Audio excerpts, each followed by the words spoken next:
이번에는요 저희가 뭐 조금 분위기를 풀어보기 위해 말씀드렸지만은 정말 말도 안 되는 일이 있었고 이거 정말 이게 24년 우리나라의 공권력의 현실인가 처참한 수준을 본 일이 있었습니다. 그래서 골절이에요, 골절 여러분. 부상 투혼입니다. 우리 사회민주당 한창민 대표님 모십니다. 어서 오세요. 네, 반갑습니다. 한창민입니다. 의원님, 지금 이런 말씀 드리면 뭐하지만 괜찮으면 손 조금만 이렇게 올려주시죠. 여기 괜찮습니다. 여러분 이거 진짜 부상 투혼이에요. 진짜 좀 괜찮으세요? 어떠세요? 예, 지금 다행히 그 갈비뼈 4번이 골절이 됐는데 아주 크게 부러져가지고 심장 쪽을 찌르지 않아서 심각했어. 그래서 다행이고요. 여기는 이제 손은 인대가 늘어나가지고 부목을 대야 된다고 해서 이렇게 되고 있는 상태입니다. 근데 사실 좀 이따가 저희가 좀 뭐 가슴 아프지만 영상도 어쩔 수 없이 보긴 할 거지만은 그 순간에는 지금 이 부상임에도 불구하고 그때 당시에 너무 상황이 긴박하기도 하고 그래서 그 아픈 거를 또 체감을 못 하셨던 거잖아요. 예, 그냥 단순한 찰과상과 타박상이라고 생각했고요. 그냥 여기저기 이제 상처가 나고 멍든 상태로만 생각을 하고 있었고 그 이후에 바로 또 촛불행동 집회와 민주당 주최 국민행동의 날 그 연설을 제가 하게 돼 있습니다. 그래가지고 그 일정을 다 소화하고 그때 다른 노동자들도 많이 이제 힘들고 다친 상황에서 바로 주변에서 응급실 빨리 가라고 하는데 그건 조금 과한 것 같은 느낌 때문에 일정들을 다 소화하고 다음 날 지금 의료대란 상황이기 때문에 응급실 가는 것 자체가 조금 그랬었습니다. 그래서 월요일 날 가려고 했는데 막상 가보니까 생각보다 약간 부상이 있었습니다.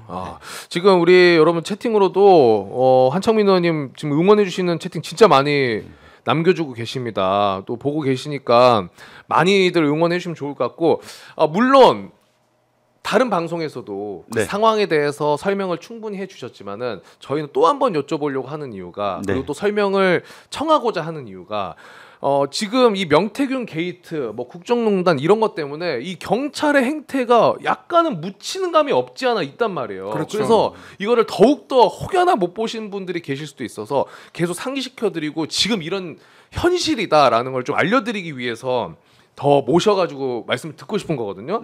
간단하게만 설명을 드리자면 11월 9일이었죠. 시청역 앞에서 전국 노동자 대회와 윤석열 정권 퇴진 집회가 있었고 근데 얘기를 해주셨지만 요거는 매년 전태일 열사 추모일에 열리는 합법적인 평화 집회입니다. 네, 맞습니다. 이번에도 똑같이 평화 집회였고요. 근데 그 상황이 어땠는지 저희가 영상을 띄워드릴 건데요. 영상을 보면서 의원님도 그 상황에 대해서 영상과 함께 설명을 해주시면 좋을 것 같아요. 자, 영상과 함께 저희가 좀 설명 청해보도록 하겠습니다. 지금 이 상황이 특수진압복을 입은 기동대들이 노동자들하고 시민들을 차로 안쪽으로 밀어가는 상황이었어요. 그래서 이렇게 되면 물리적으로 충돌이 심하기 때문에 제가 국회의원 신분을 이야기하고 여기 더 이상 진압 형태로 하지 말라 이러고 하는데도 너는 뭔데 하는 느낌으로 이걸 자기들 행사를 방해하는 거라고 생각해서 더 저한테 더 강하게 물리력을 행사했었고요. 근데 이렇게 폭력 행사를 하는 게 그러니까 그 노동자분들이 모여서 먼저 폭력 행사를 했습니까? 아닙니다. 그런 의지나 아니면 그런 조짐이라도 있었습니까? 제가 이제 그거에 대해서 사전에 이 촛불 광장을 봉쇄하기 위한 포석이다 이렇게 느꼈던 것은 제가 2시에는 한국노총 전국 노동자 대회에 참석을 했었어요. 여의도에. 그곳은 다 평화 폴리스 라인과 교통경찰하고 이제 안전 경찰들이 이렇게 배치되어 있는 상황이었는데 이쪽 4시에 민주노총 전국 노동자 대회로 딱 건너오는데 벌써 예전에 전투경찰 모드라고 보시면 돼요. 지금 기동대가 쫙 깔려가지고 진입로부터 차단하고 있었어요. 애초에? 그래서 제가 처음부터 이거 분위기 심상치 않다. 저도 몰랐었기 때문에 그래서 원래 민주노총 전국 노동자 대회는 각 산별로 사전 집회를 하고 본대로 이렇게 모이는 상황인데 본대 집회장으로 들어오기 전부터 이렇게 봉쇄가 됐었고 그러다 보니까 왜 막냐 하면서 그때부터 조금씩 충돌이 당연히 생길 수밖에 없는 상황이었어요. 그러니까 모이는 과정부터 그랬다는 거죠? 그때부터 막고 있는 상황이었고요. 이거 지금 사진이 뭐냐면 제가 시기별로 좀 봐봤어요. 네네. 요게 이제 제가 민주노총 유튜브에서 캡처해온 겁니다. 예. 민주노총에서 직접 올리신 거고 요게 22년도에 노동자 대회 때예요. 근데 동그라미 쳐진 데 보시면 경찰의 복장이 그냥 일반 경찰복입니다. 네, 맞습니다. 그리고 요것도 이제 윤석열 정부 때죠. 23년도를 봤거든요. 23년도도 마찬가지입니다. 똑같이. 예. 근데 방금 영상으로도 보셨지만 사진으로 다시 한번 보면 이번에 맞닥뜨렸던 모습이 저겁니다. 네. 와, 저는 깜짝 놀랐어요. 그러니까 아마 방송 보시는 분들도 기억하실 텐데 보통 집회 시위를 하는 그러니까 2022년 문재인 정권에서 이제 윤석열 정권을 딱 넘어왔던 시기까지도 경찰이 배치가 돼도 경찰이 이 집회 시위를 하시는 분들을 감시하고 막으려고 오시는 분들이 아니었어요. 네, 이분들 집회 안전 관리를 위해서 왔던 네. 거였단 말이에요. 근데 이번에는 아예 그 노동자들을 막기 위해서 온 정경들의 느낌인 거잖아요. 맞습니다. 이게 저희들이 이 특수 진압복을 완벽하게 무장해서 온 것은 정말 오랜만에 보는 거고요. 해마다 볼 수 없었고 윤석열 정부 아까 사진에도 봤듯이 윤석열 정부 때도 그게 없었고 예전에 2015년에 백남김 농민이 돌아가시고 물대표와 차벽이 있고 그때 이 폭력적인 상황 때문에 목숨을 잃고 그 이후에도 우리가 평화 시위를 지켜가야 된다 해서 모두가 자제했었고요. 그 이후에도 조금 어려움 때문에 집회가 있다 하더라도 모든 경찰들이 안전관리 요원처럼 하고 만약에 사람이 밀집돼 가지고 위험하다 싶으면은 차로를 더 열어주면서 협의를 했습니다. 제가 저 자리에 뛰어가면서도 먼저 기동대장을 찾아가지고 지금 이런 상태로는 위험하다. 그래가지고 협의를 요청하면서 이 차로를 오히려 열어달라. 그래야지 이게 물리적인 충돌이 없다 하는데 오히려 그들은 처음부터 이 차로는 차량 통행로로 확보했으니까 니들 오면 안 된다면서 가두리 양식장에 밀어넣듯이 그 처음 이 복장으로 특수진압과 함께 차단막을 가지고 와서 밀어붙이면서 그때부터 물리적 충돌이 더 강하게 된 겁니다. 그러니까 말씀해주신 그 상황은 저렇게 방금 저희가 사진으로 본 것처럼 조합원들이 네네. 이제 다 같이 모이는 그 시기가 있고, 그렇죠. 그러면 그 길이 있고, 네네. 그 진입로가 열려 있어야 되죠. 열려 있어야 되는데 그걸 막아놨다는 말씀이신 거예요? 그러니까 통제를 하려고 저 숭례문 그 앞에서도 이렇게 분산을 시켜서 이건 뭐지 이런 느낌이 들었는데 분산했으면 다시 이렇게 들어와야 되는데 이쪽 차로는 다 이제 행사장으로 만들어 놓고 저쪽으로 분산된 사람들은 당연히 2차로를 또 막아 놓으니까 못 들어오는 거예요. 행사장으로? 네.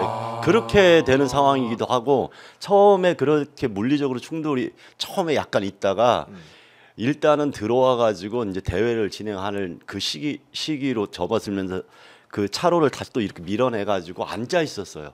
그런데 그 노동자들을 다시 또 밀어내려고 진입하고 있는 상황이었습니다. 앉아있던 노동자들을. 예. 그래서 더 위험했던 겁니다. 행사장에 들어가지 못한 이제 밖에 쪽에 있는 앉아있는 노동자들 오히려 더 밀어내는 과정이... 행사장 바깥에도 밀려 있다가 이제 민주노총 주의부에서도 일단 대회를 열게 좀 열어달라. 그렇죠. 이렇게 해서 임시로 좀 들어온 사람들이 차로를 여기 그 10차로에서 8차로까지는 행사 허가하듯이 원래 허가제도 안 되는데 허가하듯이 하고 2개 차로는 밀어내놓고 그런데 이제 사람이 많으니까 그 옆 차로까지 이렇게 진입하게 되잖아요. 근데 그걸 가지고 이제 그 원래 허가 장소가 아니다, 신고 장소가 아닌다 하면서 강력하게 진압 형식으로 이렇게 밀어드는. 그럼 거죠. 의원님은 애초에 이 그 노동자 대회를 참여하신 거는 저런 상황을 전혀 예측도 안 하시고 당연하죠. 그냥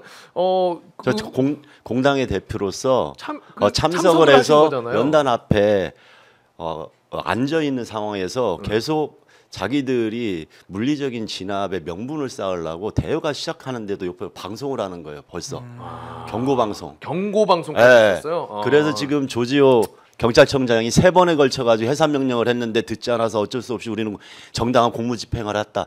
예전에 권위주의 독재 정권에서 하던 방식이에요. 그냥 통보했고 안 그렇죠. 했잖아 너네. 그러니까 물리적으로 진압하고 이 방식이 정말 몇 년 만에 나타난 겁니다. 그렇죠. 예. 제가 그날 서울역을 지나갔거든요. 네. 근데 이제 영상 보면은 의원님이 굉장히 이제 좀 그 조그만해 보이게 나오거든요. 근데 실제로 거기 앞에 있는 경찰들이 굉장히 건장해요. 그리고 이 다 무장을 한 상태라 완전 이제 옆에서 보면 로보캅 같은 느낌이었어요. 그렇죠. 방금 영상만 봐도. 네. 근데 이 영상을 보면은 또 어떤 걸 찾을 수 있냐면 그 대회에 나오신 그 노동자분들은 다들 노동자 그러니까 대회 참석하는 분들의 복장이 있단 말이에요. 네네. 근데 의원님 같은 경우에는 정장을 입고 그렇죠. 내가 의원, 난 국회의원이다라는 신분을 밝혔는데도 네. 불구하고 이런 일이 벌어졌다면 만약에 의원님이 아니라 다른 노동자분이 저 상황이었다면 더 심각하고 더 큰 일로 번졌을 것 같은 생각이 드네요. 지금 영상으로 보면 너무 이제 심각하잖아요. 근데 이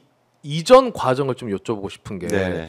의원님께서 저 상황에 이제 개입을 하시게 된 거는 네네. 어떤 노동자분의 요청이 있었습니까? 아니면은 아닙니다. 네. 제가 그래서 이 대회도 원래 4시에 시작하기로 했는데 아까 그런 처음부터 막 진입로도 막고 여러 가지 계속 실갱이를 벌이면서 처음부터 분위기를 그렇게 몰아가서 한 20분 정도에까지 딜레이가 되면서 시작하고 있었어요. 네. 그래서 이제 다시 시작을 하고 있는데 계속 경고 방송이 나오고 이제 밀고 들어오니까 저쪽에서 소리가 나서 안 되겠다. 국회의원이라도 나라도 가서 자제를 시키면은 좀 낫겠다 해서 저하고 의원 같이 윤종호 의원이라고 둘이 뛰쳐간 거예요. 행사 중에.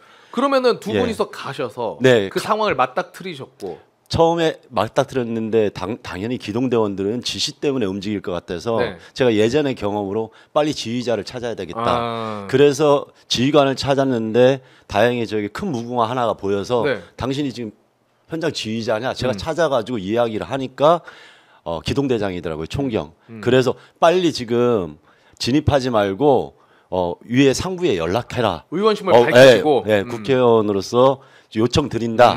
그래야지 안 그러면 물리적 출동 때문에 경찰도 시민도 다친다. 그렇게 했는데도 연락을 안 하고 자꾸 뜨뜻미지근하게 구는 거예요. 그 연락처를 모른다, 말도 안 되는 얘기를 해서 지금 무전 상황으로 다 보고가 될 텐데 아니면 지금 보고해라. 국회의원이 와서 이 상황을 하고 협조 요청을 하고 있다. 그거 보고하고 내가 책임지겠다. 이렇게까지 했는데도 안 돼가지고 제가 급히 행안위 소속의 윤건영 의원님한테 연락을 했습니다. 거기는 바로 직통으로 지방경찰청장을 전화번호를 알 수 있기 때문에 그래서 요청을 했는데 그 요청에서 답이 오기 전에 다른 곳에서 이제 부딪히고 있어서 제가 급히 저 현장으로 뛰어왔습니다. 네. 물리적 충돌이 보이니까 네네. 그거를 이제 제지하시려고 네. 이러지 말아라. 그러면서 오히려 그 총경의 명함을 제가 받았어요. 네. 얘들이 말이 안 들을 것 같아서. 그래서 저기 이 화면 말고 다른 화면으로 보면은 제가 이렇게 들고 있는 어떤 영상이 있을 거예요. 그게 바로 니네 현장 기동대장 명함이다. 나 국회의원이고 지금 협의하고 있다. 그러니까 지금 물리적으로 나가지 마라. 다친다.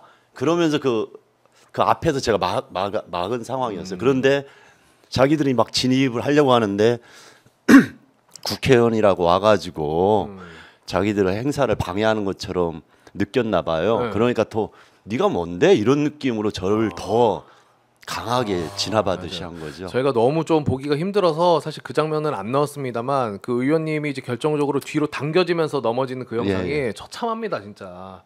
그것도 거기에 있던 경찰들도 국회의원이라는 거 알고 있는 상황에서 있죠. 그렇게 행동한 거잖아요. 그 전 상황에서도 계속 저를 끌어내려고 하는데 지금 나가면 안 되기 때문에 제가 끌려 나가면 바로 밀어갈 것 같아가지고 버티는 장면이었고 제가 강하게 버티니까 다 달라 들어가지고 하면서 뒤쪽에서 제가 이제 앞에서 이렇게 하면서 밀리니까 뒤쪽에 힘이 안 들어가니까 그렇죠. 뒤에서 확 잡아당기고 이제 팔을 꺾고 이렇게 되는 상황이었어요. 조지호 청장은 뭐 이런 뭐 자기 입장을 밝혔지만 경찰한테 뭐 공식적인 사과를 받거나 그런 건 있으십니까? 없습니다. 저는 당연히 할 거라고 생각했어요. 왜 그러냐면은 제가 국회의원이 아무튼 정치권에 대한 신뢰가 떨어졌다 하더라도 국회는 당연히 국민의 대표기관이고 공적인 역할을 하는 거고 제가 저기에 사인으로 간 게 아니라 국회의원으로서 당연히 국민의 안전을 지키기 위해서 행동했는데 그렇죠. 그렇게 물리적인 폭력을 당했다고 하면은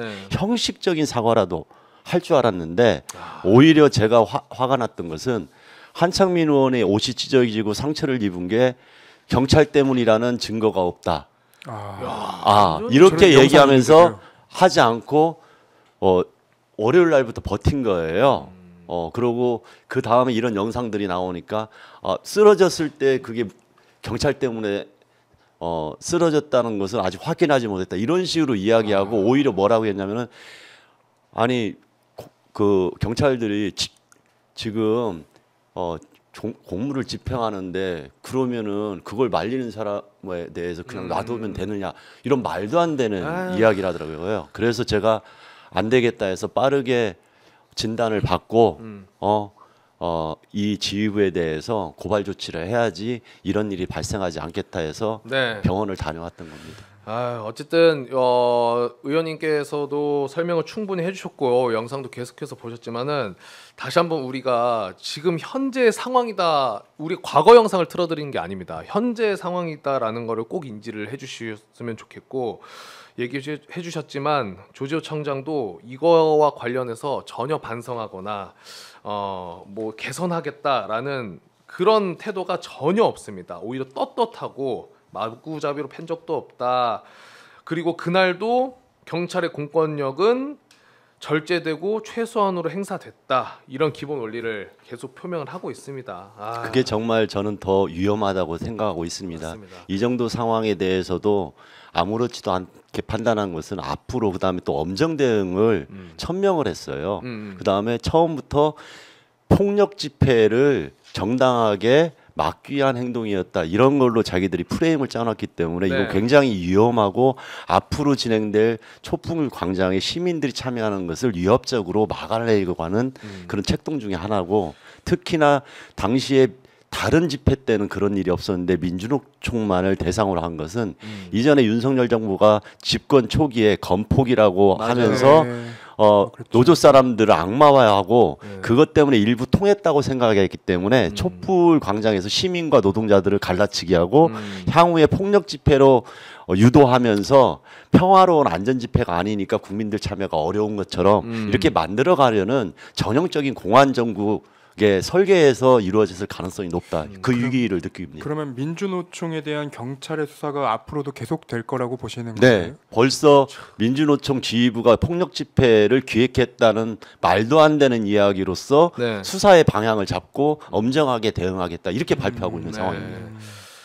심각한 상황입니다. 진짜 어쨌든 경찰의 현실 다시 한번 상기를 좀 시켜드리고 마지막으로 시간이 이제 많이 없어가지고 김건희 특검법 짧게만 좀 이야기를 해보고 마무리하면 될 것 같아요. 오늘 이제 본회의 통과가 됐고 국민의힘은 주진우 의원이 무슨 반대 토론을 하고 나서 이제 다 나가버렸어요. 그 현장에 이제 있었습니다. 표결도 하셨고 어땠습니까? 현장 분위기는 그 나갈 때도 진짜 처참했을 것 같은데 어떻게 저렇게까지 뻔뻔하게 할 수가 있나? 그게 이제 자기들의 위기의 하나의 또 징조라고 봐요. 거기에서 투표를 반대 투표로 하면 누가 또 이탈표가 나타날지 모르기 때문에 아예 현장에서 나감으로써 이탈표를 방지하는 이런 효과도 거둘 수 있고 자기들한테는 그게 용산에 보여지는 충성 신호라고 저는 생각을 했습니다. 그리고 지난번에는 반대 토론도 안 했어요. 그런데 이번에 주진우 의원이 나서가지고 말도 안 되는 반대 토론을 했거든요. 그만큼 본인들은 이 상황에서 국민들의 탄핵에 대한 퇴진에 대한 그 열기가 커지기 때문에 단단한 대우로 버텨야 된다. 이렇게 지금 자기들은 좀 그 방향성을 잡고 움직이는 것 같아서 맞습니다, 답답했습니다. 그 한 가지만 여쭤보겠습니다. 마지막으로 어쨌든 본회의 통과했고, 당연히 거부권 이제 행사하겠고, 그리고 이제 재표결이 진행이 될 텐데, 또 저는 그냥 좀 기대를 해봅니다. 왜냐하면은 민주당에서 정말 양보를 많이 했단 말이에요. 김건희 여사 관련해서 13가지를 2가지로 그래도 줄이고 한동훈 대표가 그토록 얘기했던 제3자 추천도 넣어줬고 그래서 조그마한 희망을 그래도 저는 가져본단 말이에요. 네. 근데 의원님께서는 좀 어떻게 보시는지 궁금해요. 이게 8표의 이탈표가 나올 수가 있을 것인지. 저는 사실은 큰 기대는 하지 않고 있습니다. 냉정하게. 네, 오늘 상황도 봤겠지만 실제로 그런 상황이 오려고 하면은 윤석열 정권에 대한 그 윤건희 정권에 대한 눈치를 보지 않는, 그다음에 검찰의 힘이 좀 빠져서 자기한테 불리하지 않다는 것이 확실하지 않으면은 여전히 눈치를 보는 국회의원들이 많다. 그리고 혼자 용기를 낼 수 있는 구조가 지금 국민의힘은 아니다고 생각을 합니다.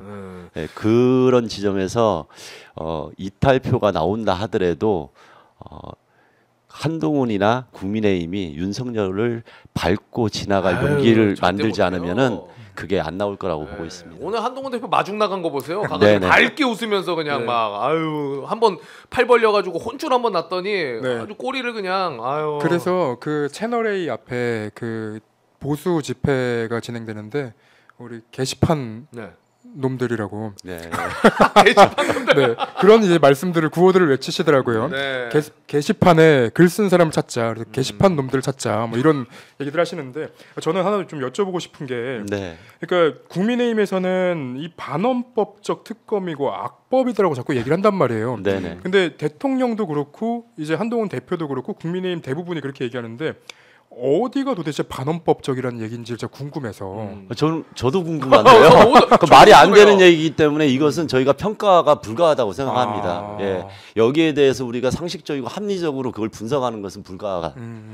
왜 그러냐면 본인들이 했던 행위를 본인 스스로 부정하는 거기 때문에 이것은 형편없는 사람들의 자기 합리화 아니면은 이해할 수 없는 상황이고, 저는 우리 일부 평론가분들이 한동훈과 윤석열의 어떤 차별점, 다음을 이야기하는데 둘은 공범이기 때문에 살아가는 방식에 대해서 의견 차이가 있을 뿐이에요. 둘이 공존을 하기 위해서. 그냥 동문이야. 절대 그래서 한동훈은 윤석열을 넘지 못한다. 못하지. 그래서 오히려 제가 바라는 것은 한동훈과 윤석열의 관계가 아니라 그나마 자기 정치 생명 때문에 이탈할 조짐이 있는 중간층들, 친윤과 친한 사이에서 중립지대에 있는 사람들이 자기가 살기 위해서 변화하는 게 더 빠를 수도 있다. 저는 그렇게 생각합니다. 한동훈은 뭐 윤석열 눈이라도 쳐다보면 다행이지 못해요. 반갑게 보시던데요. 그러니까 그 기분 좋을 때는. 혼날 때는 눈도 못 보죠. 그렇죠. 한동훈 대표가 독대를 요구하는 것은 저는 그렇게 봐요. 둘이 있을 때 비밀스러운 얘기를 할 수 있거든요. 그래서 우리가 살기 위해서는 소위 형님 제 방식대로 해야 우리 둘 다 살 수 있습니다. 이런 이야기를 하고 싶은데 야 네가 건방지게. 그렇지. 이러면서 그게 안 통하니까 지금 한동훈 대표가 속이 탄다. 저는 그렇게 보고 있습니다. 맞아요. 그 뭐 이거 짧게만 그냥 뭐 첨언하자면은 윤석열 대통령 그 골프 이슈 지금 한창 뜨거웠잖아요. 근데 이제 8월 31일 날 골프 쳤다고 또 나왔는데 원래 8월 31일 날 한동훈 대표를 만나려다가 추석 이후로 미뤘거든요. 그러니까 동훈이 뭐 다음에 보고 내일 라운딩이나 가지 뭐. 윤석열 대통령한테 한동훈은 라운딩 한 번 하는 값어치보다 적은 거예요. 적은 거죠. 그냥 동훈이 추석 명절 그 송편 먹고 보자 뭐 이렇게 한 것 같아요. 자 마지막으로 이제 우리 의원님 그래도 오늘 늦은 시간에 또 함께 해주셨는데 조금 하고 싶은 이야기 있으시거나 마지막 좀 있으시면은 청해 듣겠습니다. 네, 저는 이 부분은 꼭 이야기하고 싶은 게. 윤석열 정권이나 국민의힘에서 원하지 않는 세상을 만들기 위해서 이렇게 우리가 실천하고 있잖아요. 그렇죠. 이번 집회도 마찬가지라고 생각합니다. 그들이 폭력 집회를 아무리 유도한다 하더라도 우리는 그 자랑스러운 평화촛불을 이어가기 위해서 더 노력해야 된다. 그래서 정말 그 평화촛불을 깨기 위한 그들의 시도를 넘어설 때 우리가 원하는 제2의 촛불혁명은 성공할 수 있다. 이런 마음으로 더 많은 분들이 평화촛불을 좀 지키기 위해서 함께 해주셨으면 좋겠다. 이 말씀을 드리고 싶습니다. 정확하신 말씀입니다. 그 지금 영상을 보시면서 그리고 얘기를 들으면서 느끼셨던 그 분노의 감정은 나오시는데 딱 초점을 맞춰서 해주시고 나오셔서는 그 경찰이 어떤 행동을 하더라도 같이 말려 들어가면은 진짜 우리가 사실 그 꽤 넘어가는 거거든요. 네, 그래서 저도 국회는 나오시는 국회의원들이 가장 앞장서서 평화의 라인을 만들어주자 이런 이야기를 요청을 했습니다. 너무나 감사합니다. 뭐 마지막으로 그냥 좀 이런 말씀 드리기 뭐하지만은 우리 의원님 또 같은 풋살 멤버로서 제가 당장 풋살을 못해서 억울합니다. 지금 사실 스트라이커거든요. 근데 뭐 상황이 심각하지만 지금 골 넣을 사람이 없어가지고 지금. 아까 오시기 전에 분명히 저 형님은 굉장히 몸이 다부지신데 저렇게 끌려다닌다고 이 얘기를 하셨었거든요. 저 상황을 보시면 알겠지만 그나마 제가 사실은 몸이 보기보다 다부져요. 네, 몸이 다부지고 제가 굉장히 방어를 잘해가지고 덜 다친 겁니다. 맞아요. 일반인들이었으면 정말 심각한 부상을 그렇죠, 입었어요. 그렇죠. 진짜 이거 진지하게 진짜 다부지죠. 일산 치타예요. 얼마 빠르신데. 일산 치타십니까? 하여튼 그 몸조리 잘하시고요. 알겠습니다. 빨리 회복해서 또 우리 국민들을 위해서도 일해주시고 또 여유 있으시면은 골프보단 풋살이 낫잖아요. 맞습니다. 서민의 운동입니다. 서민의 운동이니까. 알겠습니다. 한창민 의원님 함께 하셨고요. 다음에 또 나와주시면 감사하겠습니다. 고맙습니다. 네, 고맙습니다. 네.